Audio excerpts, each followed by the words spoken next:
بسم اللہ الرحمن الرحیم، السلام علیکم ورحمۃ اللہ وبرکاتہ۔ دوستو، امید کرتا ہوں کہ آپ سب دوست خیریت سے ہوں گے، بعافیت ہوں گے۔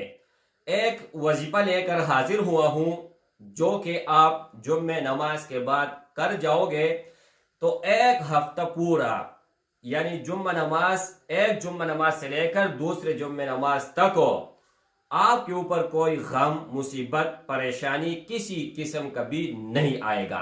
اور دوسری بات یہ ہے کہ جتنی بھی ضروریات ہے اللہ جل شانہ اپنے غیب کے خزانوں سے عطا فرمائے گا۔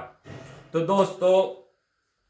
دوستو بہت زیادہ مختصر عمل ہے۔ جیسے آپ جمعے کے نماز سے فارغ ہو جاتے ہیں تو اسی جگہ پر بیٹھ کر 7 مرتبہ سورۃ الاخلاص، 7 مرتبہ سورہ فلق اور 7 مرتبہ سورہ ناس، یعنی قرآن مجید کے آخری 3 سورت آپ لوگوں نے 7 مرتبہ پڑھ لینی ہے۔ پڑھ لینے کے بعد اول اور آخر 11 مرتبہ درود شریف یا 3 مرتبہ کم از کم درود شریف لازمی پڑھنا ہے، ٹھیک ہے؟ تو چاروں طرف پونک مار کر اور اپنے ہاتھ پر پونک مار کر پوری جسم پر پھیر لینی ہے۔ انشاءاللہ تعالی آپ کی جتنی بھی ضروریات ہوگی اللہ جل شانہ اپنے غیب سے پورا کر دے گا۔ السلام علیکم ورحمۃ اللہ وبرکاتہ۔